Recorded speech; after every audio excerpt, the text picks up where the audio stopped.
Fuego Cruzado, donde tarde o temprano todos somos protagonistas. Muy buenas noches, Campeche. Muy buenas noches. ¿En qué cámara estoy? Porque esto se ve muy feo. ¿Que no normalmente me ponen de frente? Buenas noches, Campeche. Buenas noches, Yucatán. Muy buenas noches, Quintana Roo.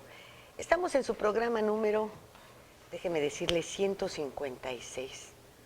Resulta que hoy cumplimos 3 años y obviamente no queremos pasar por alto el gran agradecimiento que le tenemos, pues, por seguirnos viernes a viernes y después en otras transmisiones que se hacen de este mismo programa durante la semana. Mi nombre es Lilia Arellano, está usted en Fuego Cruzado, en su programa número 157. Muchísimas gracias.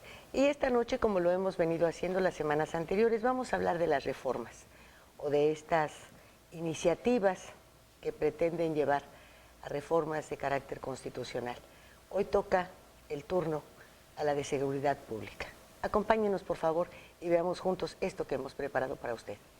Ley de Seguridad Nacional. Cheque en blanco al presidente. El Senado la aprobó, pero está atorada en la Cámara de Diputados. Se trata no de una ley cualquiera, sino de una en la que está de por medio la tranquilidad, la legalidad, la vigencia de los derechos democráticos y la certidumbre de las garantías individuales. Se trata de la Ley de Seguridad Nacional, nada más y nada menos. El Senado la aprobó después de modificar la iniciativa enviada por el Ejecutivo, pero los diputados federales no la discutieron, alegando la premura del tiempo, dado que es un instrumento legal de la mayor importancia para la vida nacional. Lo aprobado por el Senado es un documento consensado por todos los partidos representados en esa Cámara, pero no así por la sociedad. Por lo que se sabe, lo que sabe el ciudadano común y corriente, el ciudadano de a pie, es que establece normas claras para la intervención de las Fuerzas Armadas en los casos de disturbios internos de carácter político o electoral. Y también señala que los militares que participen en la lucha contra el crimen en las calles estarán sujetos, además de la Constitución, a todos los tratados internacionales. Los elementos castrenses que incurran en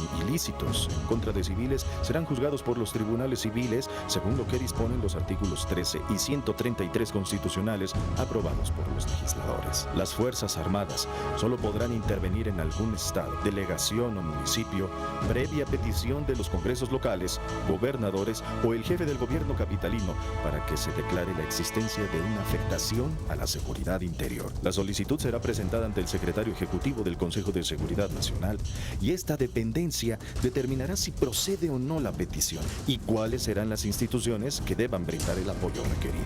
La declaratoria deberá contener quién será el responsable de la coordinación con las fuerzas federales, la determinación de la temporalidad del auxilio y el ámbito de actuación geográfica. Luego, el secretario ejecutivo remitirá el proyecto de declaratoria al presidente de la República y al Senado o en receso legislativo a la Comisión Permanente para que estos poderes revisen si el procedimiento se ajusta a la ley. También, si lo considera procedente, el Ejecutivo Federal emitirá la declaración de afectación a la seguridad interior y dispondrá de las Fuerzas Armadas para auxiliar a las autoridades civiles. Algunas voces señalan que en la Cámara de Diputados se pretende mutilar la iniciativa aprobada en el Senado para dotar de mayores facultades a la presidencia. Y hay quienes aseguran que lo aprobado por el Senado pone en riesgo las libertades ciudadanas. El caso es que el país no cuenta con una ley de seguridad nacional porque cada uno de los partidos está en lo suyo, en lo que verdaderamente les importa, el 2012. Pero a usted sí le interesa y le importa lo que en este Fuego Cruzado se delibere. A usted le interesa su seguridad hoy y aquí.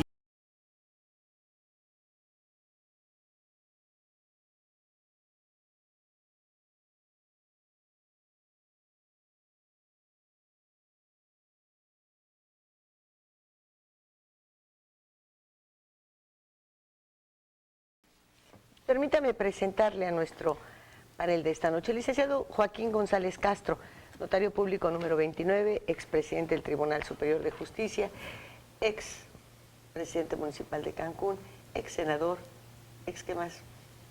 Diputado, secretario de gobierno. Sí, ahí le paramos, ¿no? Sí, mejor, porque si no, mejor le paramos. Sí. El licenciado Alfredo Fernández de Lara, director de Investigación y Desarrollo de la Comisión de Derechos Humanos. ¿Qué tal? Bienvenido. Gracias.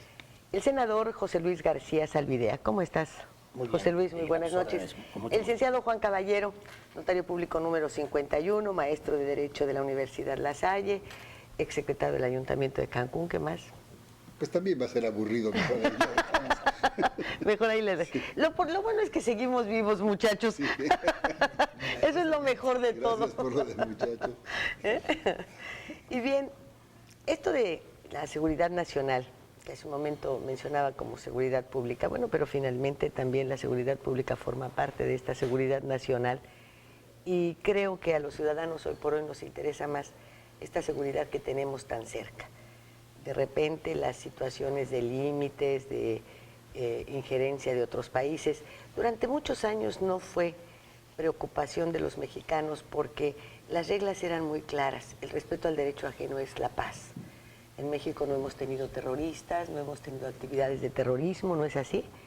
No nos hemos enemistado con otros países declarándoles la guerra, ni les hemos hecho daño.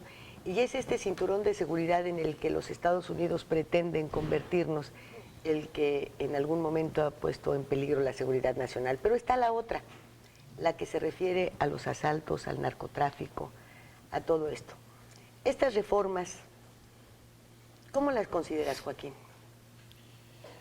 La verdad que O estamos estas pretendidas reformas. Sí, estamos ante un tema de la mayor importancia porque el tema de seguridad nacional, aunque es un concepto que todo mundo conoce, nadie se había puesto a colocarlo en donde debía estar, que es en la Constitución.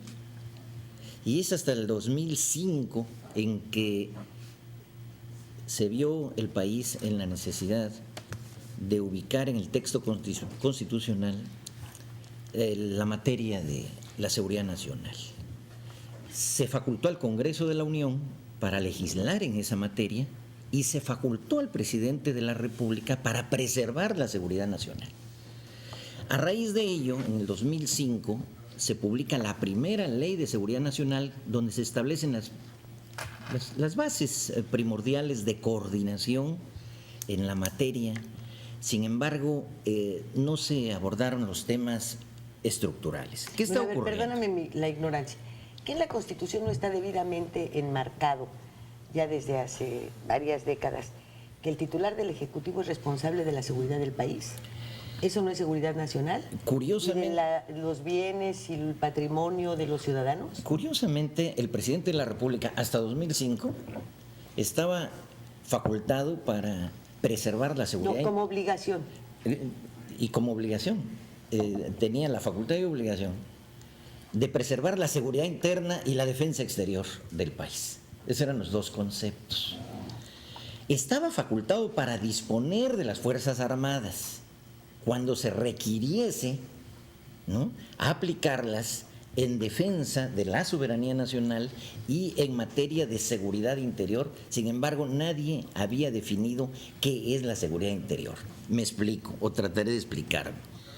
Cuando se inicia esta guerra no declarada, pero que todo el mundo la está sufriendo, No, sí declarada, el presidente Calderón lo dijo. Pero Le formalmente, declaró de la acuerdo a guerra a los los tratados narcos, ¿no? internacionales. Luego ya lo cambió por lucha, luego ya va. Ahora ya dice, hoy dijo, que quiere ser como Churchill. Pero no crean ustedes que por beberse, no, botella y media de whisky. ¿Coñac o whisky? Whisky. Y el puro. No, el puro, no creo que el puro, pero botella y media de whisky. No, pero no era por eso. No es por botella y media, porque a lo mejor su medida es otra. Pero por lo de la guerra contra la delincuencia. Contra la delincuencia, y ahí, curiosamente, cuando tú inicias tu intervención, hablas de la Ley de Seguridad Pública. Aunque parece ser un error, no lo es Lilia, porque el tema fundamental es analizar en esta Ley de Seguridad Nacional qué facultades tiene el presidente, las Fuerzas Armadas, curiosamente en materia prácticamente de seguridad pública o de seguridad interior, como es que se denomina en esta ley. En síntesis, estamos hablando de que en los hechos el presidente ha ejercido su facultad de llamar a las Fuerzas Armadas para colaborar con las autoridades civiles en la lucha contra la delincuencia.